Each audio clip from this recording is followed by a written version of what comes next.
ಎಲ್ಲರಿಗೂ ನಮಸ್ಕಾರ.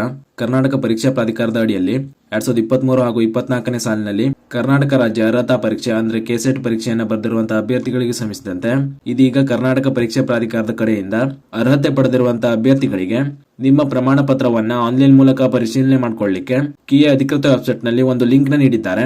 ಆ ಲಿಂಕ್ ಮೂಲಕ ಈ ಹಿಂದೆ 2023 ಹಾಗೂ 24ನೇ ಸಾಲಿನಲ್ಲಿ ಅರ್ಹತೆ ಪಡೆದಿರುವಂತಹ ಅಭ್ಯರ್ಥಿಗಳು ನಿಮ್ಮ ಪ್ರಮಾಣ ಪತ್ರವನ್ನ ಆನ್ಲೈನ್ ಮೂಲಕ ವೆರಿಫಿಕೇಶನ್ ಮಾಡ್ಕೊಳ್ಬೇಕಾಗಿರ್ತದೆ. ಅರ್ಹತೆ ಪಡೆದಿರುವಂತಹ ಅಭ್ಯರ್ಥಿಗಳು ನಿಮ್ಮ ಪ್ರಮಾಣ ಪತ್ರವನ್ನ ಆನ್ಲೈನ್ ಮೂಲಕ ಹೇಗೆ ಪರಿಶೀಲನೆ ಮಾಡ್ಕೊಳ್ಬೇಕು ಅಂತ ನೋಡೋದಾದ್ರೆ ಸ್ಕ್ರೀನ್ ಮೇಲೆ ಕಾಣ್ತಾ ಇರೋ ಹಾಗೆ ನೀವು ಕರ್ನಾಟಕ ಪರೀಕ್ಷಾ ಪ್ರಾಧಿಕಾರದ ಅಧಿಕೃತ ವೆಬ್ಸೈಟ್ ನ ಓಪನ್ ಮಾಡ್ಕೊಳ್ಳಿ.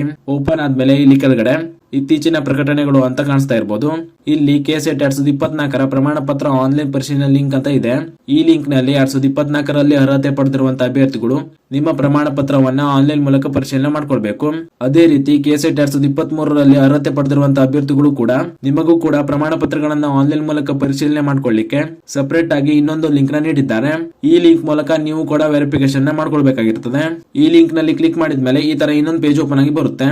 ಇಲ್ಲಿ ಮೊದಲಿಗೆ ನಿಮ್ಮ ಕೆಸೆಟ್ ನಂಬರ್ ನ ಎಂಟರ್ ಮಾಡಿ, ನಂತರ ಇಲ್ಲಿ ನಿಮ್ಮ ಡೇಟ್ ಆಫ್ ಬರ್ತ್ ನ ಎಂಟರ್ ಮಾಡಿ, ಜೊತೆಗೆ ಕೆಳಗೆ ಕಾಣೋ ಕ್ಯಾಪ್ಚರ್ ಕೋಡ್ ನ ಎಂಟರ್ ಮಾಡಿ ಸರ್ಚ್ ಅಂತ ಕೊಟ್ರೆ ನಿಮ್ಮ ಪ್ರಮಾಣ ಪತ್ರವನ್ನ ಶೋ ಆಗುತ್ತೆ. ಹೀಗೆ ಅರ್ಹತೆ ಪಡೆದಿರುವಂತಹ ಅಭ್ಯರ್ಥಿಗಳು ನಿಮ್ಮ ಕೆಸೆಟ್ ಸರ್ಟಿಫಿಕೇಟ್ ನ ಆನ್ಲೈನ್ ಮೂಲಕ ವೆರಿಫಿಕೇಶನ್ ನ ಮಾಡ್ಕೊಳ್ಬಹುದು. ಈ ಮಾಹಿತಿನ 2024 ಮತ್ತು 23ನೇ ಸಾಲಿನಲ್ಲಿ ಕೆಸೆಟ್ ಪರೀಕ್ಷೆಯನ್ನು ಬರೆದು ಅರ್ಹತೆ ಪಡೆದಿರುವಂತಹ ನಿಮ್ಮ ಸ್ನೇಹಿತರಿಗೂ ಶೇರ್ ಮಾಡಿ, ಅವರು ಕೂಡ ತಿಳಿಸಿ. ಹಾಗೂ ಇದೇ ರೀತಿ ಮುಂಬರುವಂತಹ ಮಾಹಿತಿಗಳಿಗಾಗಿ ಚಾನಲ್ ನ ಸಬ್ಸ್ಕ್ರೈಬ್ ಮಾಡಿ ಅಂತ ಹೇಳ್ತಾ ಈ ವಿಡಿಯೋನ ಇಲ್ಲಿಗೆ ಮುಗಿಸ್ತಾ ಇದ್ದೀನಿ. ಧನ್ಯವಾದಗಳು.